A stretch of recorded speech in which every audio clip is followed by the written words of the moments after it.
જય હિન્દ. પરીક્ષા એ તમારી હોશિયારી માપવાની ફૂટપટ્ટી નથી, પણ તમારી તૈયારીને ચકાસવાની એક તક છે.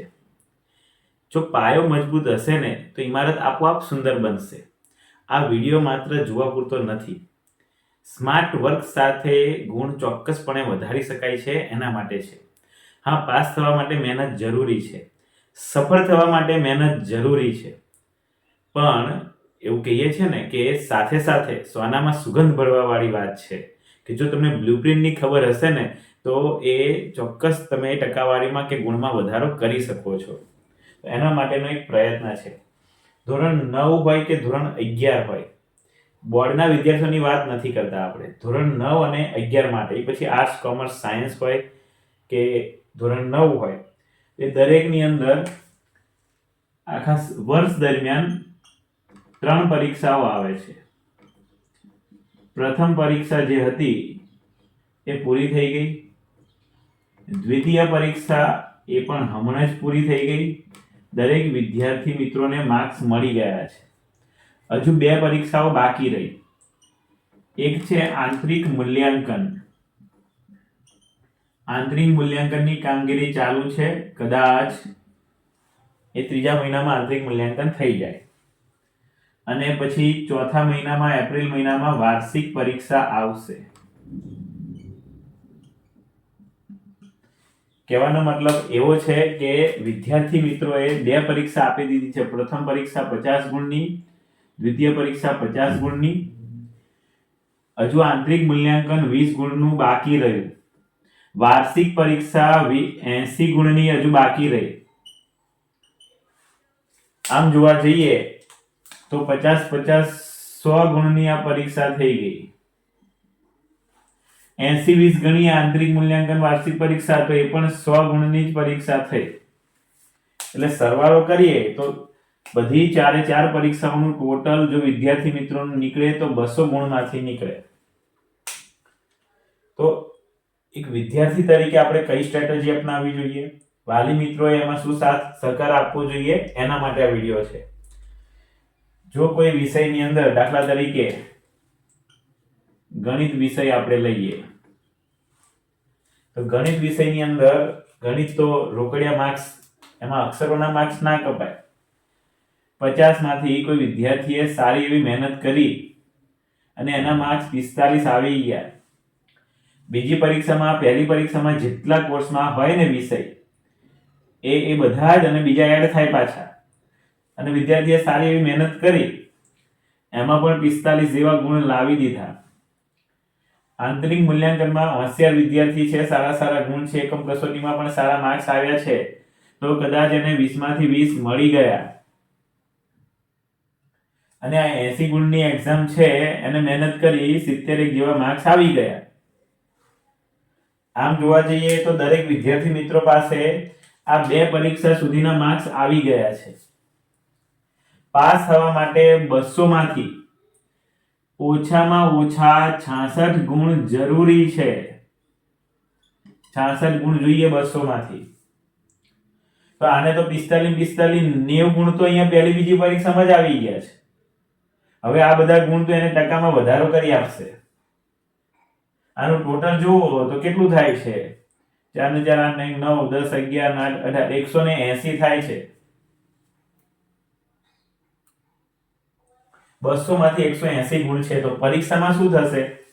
200 માંથી 180, તો એના 200 ના અમે અડધા કરી દઈએ. 200 ના અડધા કેટલા થાય? તો કે 100. તો 100 માંથી આ વિદ્યાર્થીને કેટલા ગુણ મળશે ગણિતની અંદર? તો કે 180 ના અડધા કેટલા મળશે? 90 ગુણ આવશે. રિઝલ્ટ તમારી જોડે વાલી મિત્રો પાસે આ આવશે. તો અહીંયા કેમ ભેગા થયા છે આપણે? દાખલા તરીકે વિજ્ઞાન વિષય છે.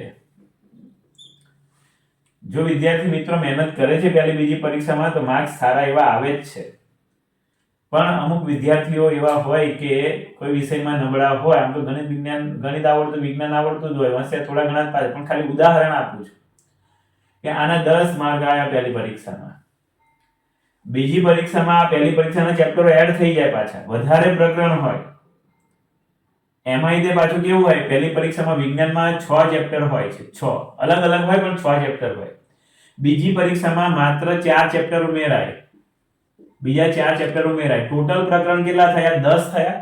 એમાંથી જે પહેલી પરીક્ષાના 6 ચેપ્ટર હતા ને એમાંથી 15% પૂછાય, 15 માર્ક્સનું. બીજી પરીક્ષામાં જે 4 ચેપ્ટર હતા, માત્ર 4 ચેપ્ટર, એમાંથી 35% પૂછાય, એટલે કે 35 માર્ક્સનું પૂછાય. તો બીજી પરીક્ષામાં મહેનત કરીએ તો માર્ક્સ વધારે આવી જાય. 4 જ પ્રકરણ હતા. આ 6 પ્રકરણ પહેલી પરીક્ષામાં આવે, બીજીમાં આવે, વાર્ષિકમાં આવશે.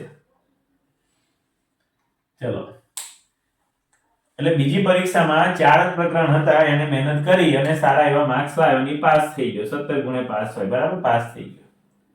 આંતરિક મૂલ્યાંકન, ચલો એ પછીની વાત છે. હવે આ વિદ્યાર્થી ક્યાં આગળ અટકે? આનું ટોટલ કેટલું થાય છે જોવા જઈએ તો 30 થાય છે.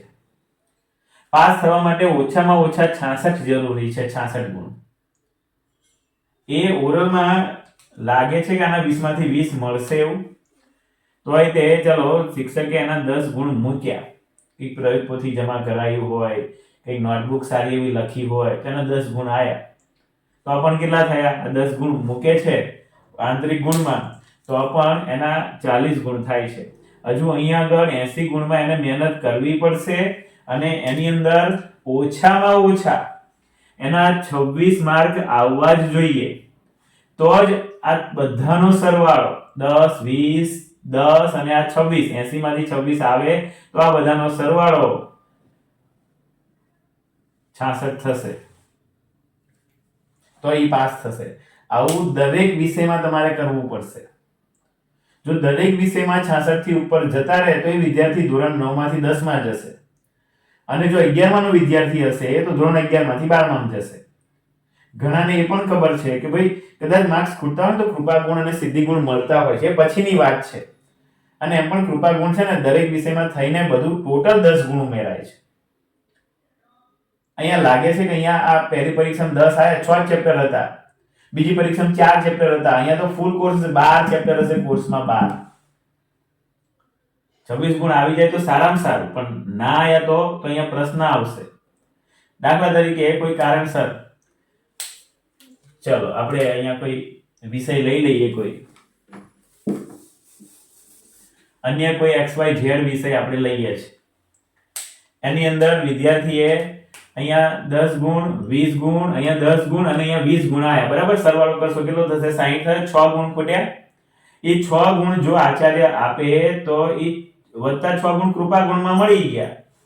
બીજો વિષય, એમાં ફરી વખત એને કંઈક મહેનત કરી. ચલો આ બાજુ મહેનત કરી, 15, અહીંયા 15, અહીંયા 10, અહીંયા 20, તો પણ કેટલું થયું? 60 થયું. તો અહીંયા બીજા 6 ગુણ કૃપા ગુણમાં ઉમેરાશે? ખોટી વાત. મેક્સિમમ 10 જ ગુણ ઉમેરી શકાય છે. આવા 7 વિષય આવશે વિદ્યાર્થીને. એટલે દરેક વિષયનું આવું બનાવી જુઓ. બે પરીક્ષાનું ટોટલ કેટલું થાય છે જુઓ. ઓરલમાં તમે આશરે 10 જ મૂકો, બીજા વધારે આવે તો સારી બાબત છે, પણ 10 મૂકીને તમારે ગણતરી કરવાની. તો આ પ્રમાણે જ્યાં માર્ક્સ ખૂટતા હોય તો 80 ગુણની એક્ઝામની અંદર સારા એવા માર્ક્સ ખેંચી શકાય છે. ધોરણ 11 માં જુઓ, ફિઝિક્સ કે કેમેસ્ટ્રી કે મેથ્સ બાયોલોજીની અંદર આવી જ ગણતરી કરી જોવાની. 11 આર્ટ્સ કોમર્સ સાયન્સમાં પણ આવી જ રીતે જોઈ લેવાનું. પહેલી પરીક્ષાની અંદર એના માર્ક્સ આવ્યા હોય 25 જેવા, બીજી પરીક્ષામાં એના માર્ક્સ 20 જેવા આવ્યા હોય, ઓરલમાં 15 મૂક્યા હોય, તો ટોટલ કરી જુઓ કે કેટલું થાય છે ટોટલ. 60 ટોટલ થયું તો 80 માંથી એના કેટલા આવવા જોઈએ? તો એ પાસ થશે. તો કે ઓછામાં ઓછા 6 તો આવવા જ જોઈએ, 6 આવવા જોઈએ. વિદ્યાર્થીઓને માર્ક્સ પૂછજો. આટલા બધા કદાચ ના આયા હોય તો સારી બાબત છે, પણ જો માર્ક્સ કદાચ આમાં રહી ગયા, અહીંયા 10 આવ્યા, અહીંયા 15 આવ્યા, ઓરલમાં કંઈક 10 મૂક્યા, તો ટોટલ તો કરો. 5 ને 3 કેટલા થયા? 35 થયા ને.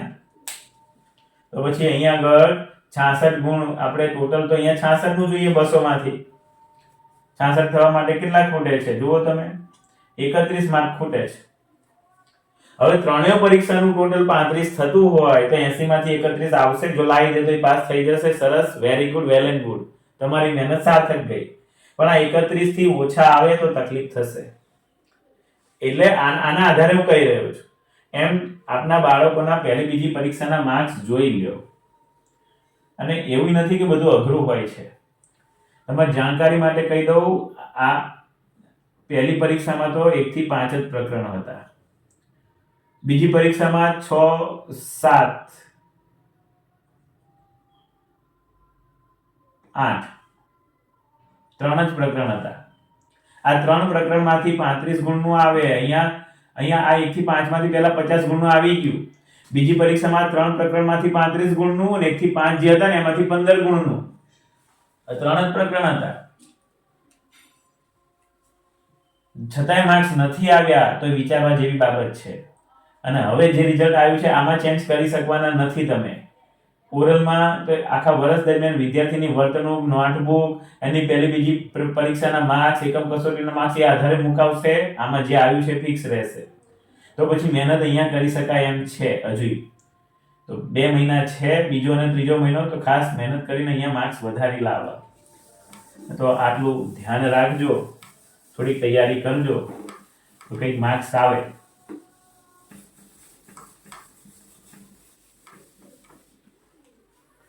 હવે બ્લુપ્રિન્ટની થોડી વાત કરી લઈએ. ખાસ સ્પેશિયલી ધોરણ 9 માટે અને ધોરણ 9 માં પણ ગણિત અને વિજ્ઞાનની બ્લુપ્રિન્ટ એક સરખી જ છે, કોઈ ફેરફાર નથી આની અંદર. જેમ કે વિભાગ એ ની અંદર એને 1 થી 24 પ્રશ્નો આવશે અને વિભાગ એ છે ને એટલે દરેક વિભાગ જે છે એ એક ગુણનો રહેશે, એક ગુણનો. એટલે ટોટલ આના ગુણ કેટલા થશે? 24 થશે. ત્યાર પછી આવે વિભાગ બી. તો વિભાગ બી ની અંદર આની પ્રશ્નો આવશે 25 થી લઈને લગભગ 13 પ્રશ્નો અંદર ઉમેરાશે. તો 25 થી લઈને 37 પ્રશ્નો. એટલે કહેવા જઈએ તો 13 માંથી કોઈ પણ 9 લખવાના થશે.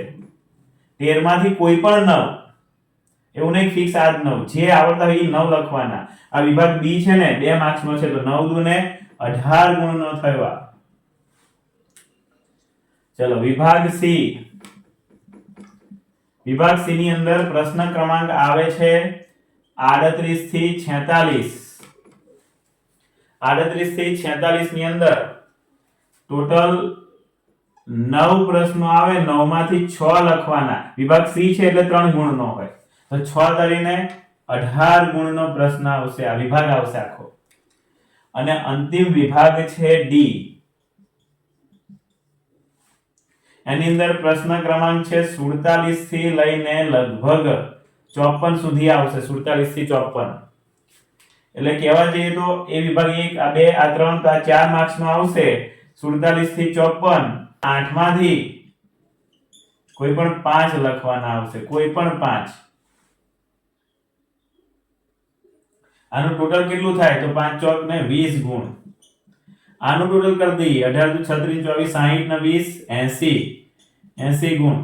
ગણિત વિજ્ઞાનની અંદર દરેક વિષયમાં આવું હશે, પણ ગણિત વિજ્ઞાનનું ફિક્સ છે આવું કે 13 માંથી 9 લખો, 9 માંથી 6 લખો, 8 માંથી 5. આ 4 ગુણના 5 પ્રશ્નો. તો થોડીક મહેનત જો થાય, આગલાના 1-2 વર્ષના પેપરો કરે ને તો પણ 5-10 પ્રશ્નો વિભાગ ડી માં મળી જાય. એમાંથી કોઈ 3 પ્રશ્નો તો આવી જ જાય બેઠા. એટલે ખાસ આ પ્રમાણે તૈયારી કરાવજો, પાકું થાય, વિદ્યાર્થીઓના માર્ક્સ આવે અને એ ધોરણ 9 માંથી ભરતી લઈને ધોરણ 10 માં જાય. એ જ શુભેચ્છા. થોડી મહેનત કરજો અને કરાવજો. પરીક્ષા માટે ઓલ ધ બેસ્ટ.